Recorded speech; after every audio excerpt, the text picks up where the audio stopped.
Oi gente, eu sou a Yuri do Minha Vida Literária. No vídeo de hoje eu vim falar pra vocês de alguns livros que foram publicados com títulos diferentes, traduções diferentes.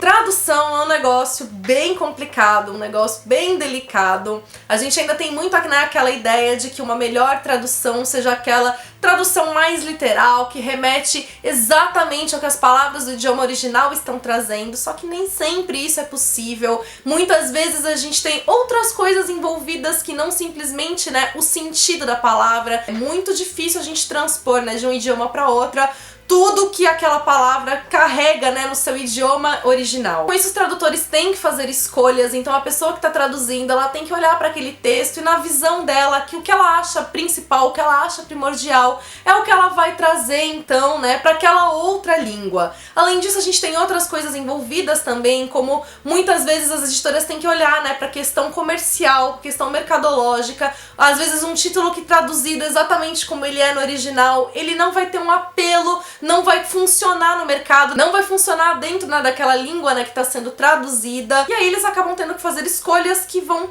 fugir completamente do original, porque enfim, é necessário pensar no público que está lendo naquele novo idioma. Enfim, tô fazendo essa introduçãozinha só pra gente poder pensar um pouco nos aspectos da tradução, mas o meu maior propósito então é mostrar pra vocês alguns livros que foram publicados por editoras diferentes e que são o mesmo livro, mas que tem títulos e traduções então diferentes.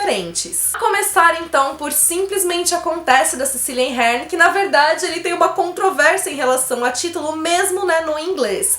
Originalmente, o título dessa obra é Where Rainbows End, e a editora Relumé do Mará, que foi a primeira editora a publicar esse livro aqui no Brasil, publicou então com o título traduzido literalmente, que é Onde Terminam os Arco-Íris. Acontece que nos Estados Unidos, quando esse livro foi publicado, lembrando que a Cecily Ahern é irlandesa, ele foi publicado com o título Love Rose, isso aqui é um romance epistolar, então ele é todo escrito em formato de cartas, bilhetes e tudo mais. E esse título, o Love Rose, ele vai remeter justamente a esse formato epistolar, que é algo que a gente não tem como ter noção vendo Where Rainbows End.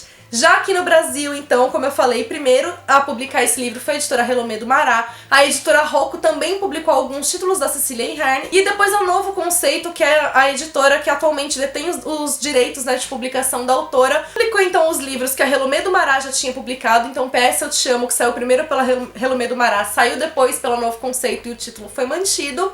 E Onde Terminam os Arco-Íris foi publicado como Simplesmente Acontece. Outro livro que também ganhou duas edições diferentes, uma delas é mais recente, é o livro da Liane Moriarty, que em inglês então é What Alice Forgot, que é o título que foi literalmente traduzido pela editora Intrínseca, O que Alice Esqueceu. Só que antes da editora Intrínseca ter publicado esse livro, quem publicou foi a editora Leia, com o título As Lembranças de Alice. E aqui a gente já consegue perceber uma diferença no que a gente espera de cada um deles. Quando a gente fala As Lembranças de Alice, eu acho que a gente pensa muito mais naquilo que ela ainda tem na memória. No caso aqui, a protagonista, ela acorda após ter sofrido um acidente e ela perdeu 10 anos da vida dela, memória de 10 anos, a vida dela tá completamente diferente daquilo que ela se lembrava. E o que o livro vai questionar é justamente isso, o que foi que aconteceu, que lembranças perdidas, foram essas. A minha impressão, cada um dos títulos vai dar uma sensação um pouco diferente, uma perspectiva diferente para uma mesma questão. Recentemente também a editora Intrínseca publicou o livro A Princesa Prometida,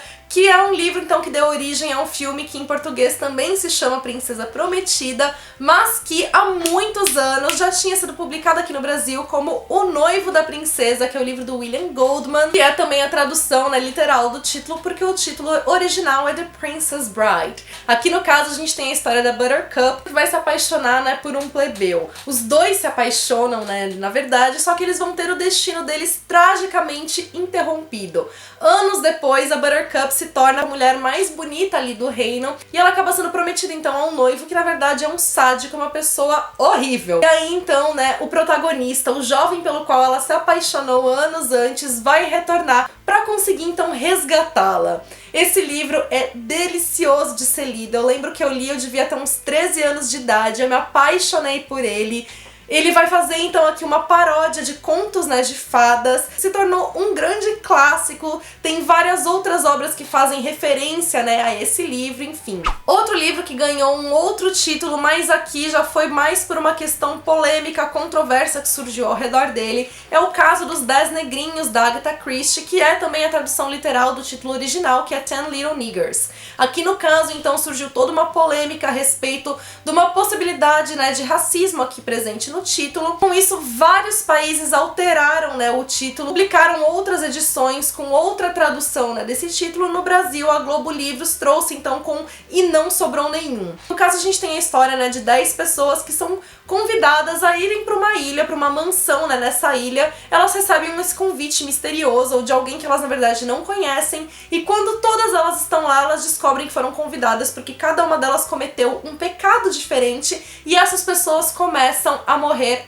uma após a outra. Eu acho que é um dos livros mais eletrizantes da Agatha Christie, é um daqueles que mais deixa com aquela sensação de suspense, de medo, de que tem algo ali acontecendo. Enfim, a história é ótima, como os livros da autora costumam ser. E só pra ressaltar, esse título, né, do caso dos 10 Negrinhos, o 10 Little Niggers, está associado a uma cantiga que aparece aqui na história e que vai então ali prenunciar o que tá pra acontecer com as pessoas ali daquela mansão. Outra tradução, né, diferente de título que a gente tem, no caso eu tenho as duas traduções aqui, é o Razão e Sensibilidade, da Jane Austen, que pela Nova Fronteira recebeu o título Razão e Sentimento. Muitas vezes eu já vi gente me perguntando, né, se esse livro é o mesmo desse, e sim, a única diferença então é a tradução. São traduções então diferentes que não vão alterar a história, mas vão trazer então as visões, né, de cada um dos tradutores. Cada um deles vai trabalhar com o texto, né, de acordo com a maneira de como eles vão achar melhor, achar mais apropriado. E justamente por isso a gente tem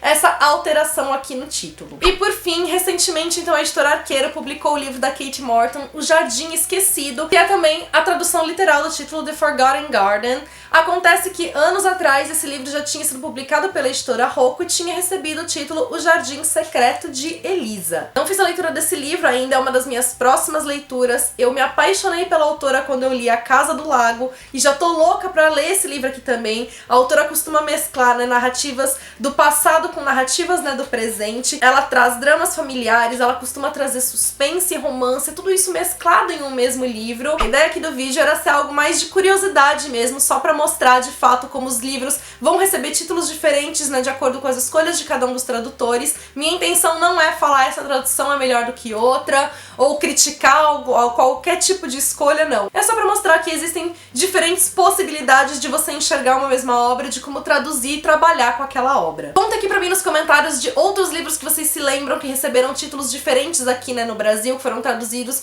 por mais, né, de uma editora, por mais de um tradutor. E também não deixem de comentar o que vocês acharam desses aqui que eu trouxe pra vocês. E se você gostou desse vídeo, deixa sua curtida, que isso ajuda muito na divulgação. Se você é novo no canal, seja bem-vindo, aproveite pra se inscrever, ativa o sininho pra não perder nenhuma novidade. Me acompanhe também nas demais redes sociais da Minha Vida Literária.